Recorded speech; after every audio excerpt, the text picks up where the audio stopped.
Hey guys, welcome to the first of my three-part series on Hobonichi, to buy or not to buy. That is the question.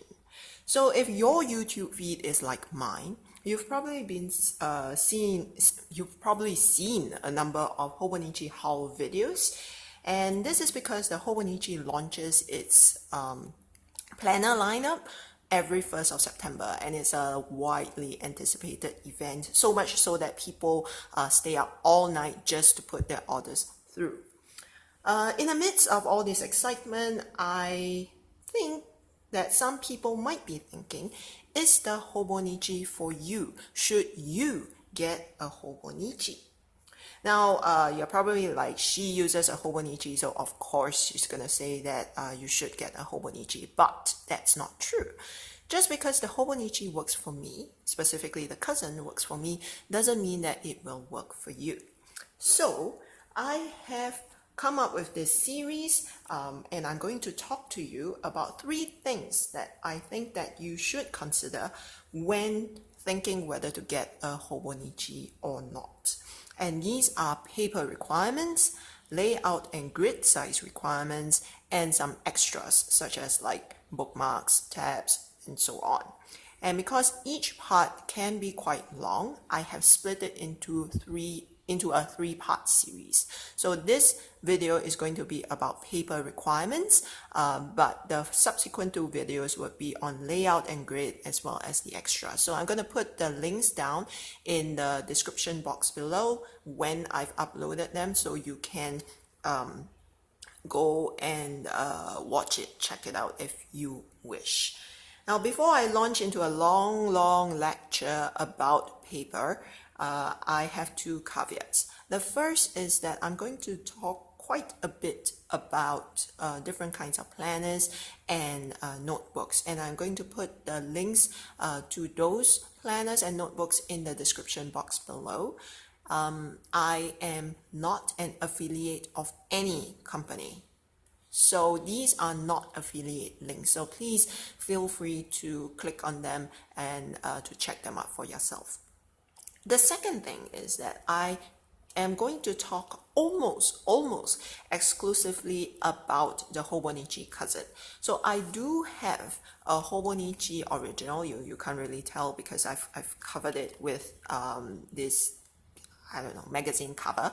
But this is a Hobonichi original, but I don't use it much. I only use it to make notes on this video and things like that. So I'm going to be talking mostly about the Hobonichi cousin.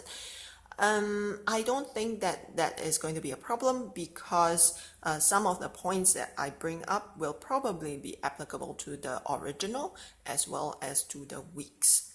So let's get started on the paper comparisons. I'm going to compare my previous bullet journal, which is a Rhodia Webnotebook, and the Hobonichi cousin. And the reason I chose these 2 to compare is that these are both A5 size, obviously, but also because these 2 are touted as some of the best paper out there for fountain pen. So it makes sense, if I'm comparing paper, I should compare the Hobonichi with its tomoe river paper to decent comparable paper. So let's talk about the Rhodia first. The Rhodia uses Clairefontaine paper, and it is quite thick. So this is a 90 GSM paper, and the paper quality and the paper is really smooth. So if anybody asks me which notebook I would recommend for bullet journaling, my answer is almost always the Rhodia. And I own many notebooks. I do have Leuchtturm, Moleskine, Stylogy, Crossfield, and so on and so forth. Basically, I'm a collector of notebooks, all right? But I have found that the Rhodia has phenomenal paper quality. So I highly recommend using a Rhodia if you can afford it. And that's because it's such a joy writing in it. So that's the Rhodia. And let's talk about the Hobonichi. The Hobonichi, like I mentioned just now, uses tomoe river paper. Right? Tomoe river paper is 52 GSM. It is also quite smooth, although I think that the Rhodia is a tad smoother than the tomoe river paper. The tomoe river paper, because it's only 52 GSM, is very, very thin. Right. So there are a number of things to talk about when we are comparing paper. The first thing is, like I said, the tomoe river paper is very thin. This means that for the same height of the book or same thickness of the book, let me do a quick comparison here. You can see that the Hobonichi is actually thinner than the Rhodia. Even after you take away the covers, you can see that the Hobonichi is still thinner. And the Hobonichi has 288 pages. This is the AVEC version, which means that it is the half-yearly version, the July to December. And this has 288 pages, whereas this only has 182 pages, and it's still thicker than the Hobonichi. So if we are comparing this number of pages, then definitely the Hobonichi wins out. Where the Hobonichi loses is in the ghosting. So I'm going to show you a sample, a writing sample in my Hobonichi original. The reason I'm not using the Hobonichi cousin to show you this comparison is that I am already running out of space in my Hobonichi cousin. So yeah, I can't afford the extra real estate. But the Hobonichi original uses the exact same paper, tomoe river paper, as the Hobonichi cousin. So the comparison should be correct. There should be no difference. Okay, I have used the Sailor Yamadori ink with a Pilot Metropolitan fine nib in a Pilot Kakuno body. Okay. As you can see in the back, there is significant ghosting. You can actually see that I have written Sailor, Yamadori, Pilot, Metropolitan Fine, and so on. Right? So the ghosting in the Hobonichi is very severe. Now let's compare it with the Rhodia. I've written the exact same thing with the same pen, with the same nib, in the same body. But if you flip over, you'd see that there is some ghosting. So you can see what's been written, but it's not as severe as the Hobonichi original, the Tomoe River paper. So this is one thing that you should consider if ghosting bothers you. It bothers me quite a bit, or it bothered me quite a bit, until I realized that if you write over this part here, you essentially don't see the ghosting. So I guess that's okay. I mean, what can I do, right? So that is one thing that people who have problems with ghosting just in copier paper, you might find this to be quite annoying. I did until I decided to write over. All right, so that's the first thing. The second thing is that both of these are fountain pen friendly paper, so there is no bleed through or minimal bleed through. So you can see, for example, that the Yamadori ink is ghosts, but it does not bleed through. Same for the Rhodia. So in terms of bleed through, these two are equivalent. When it comes to ink performance though, I think that the Hobonichi original, the Tomoe River paper is better, just a little bit. This ink, Sailor Yamadori, it's a blue-green ink that has a magenta or red sheen to it. This means that when you write in areas that the ink pools, you can see under certain light conditions that this is magenta or it's a different color. It's just not blue or green. The shading in both of these, the Rhodia and the Hobonichi, is quite good. So you can see the color change from blue to green back to blue for the Yamadori ink, but the sheen is not that obvious in the Rhodia. The sheen is more obvious here, and this is really a joy to look at. So for fountain pen enthusiasts who have many premium inks, I would suggest that you get the Hobonichi, or at the very least tomoe river paper to write on, because this is a thing of beauty to look at. All right, so these are two considerations. I have a third consideration when we talk about paper quality, and that is the ink drying time. This is my biggest complaint against tomoe river paper, and there is nothing I or the paper company can do about this.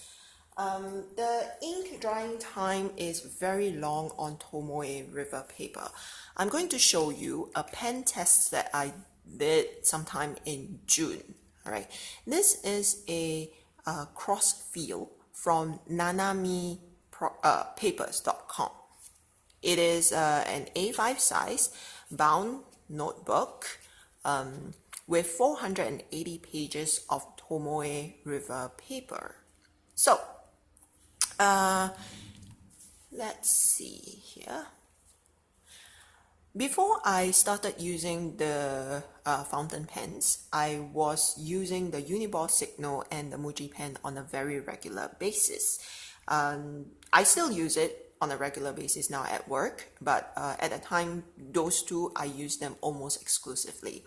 So I was curious how long it would take for these two pens in particular to dry on tomoe river paper, because I knew that the paper is smooth, and so it would take a little bit of time for the ink to dry.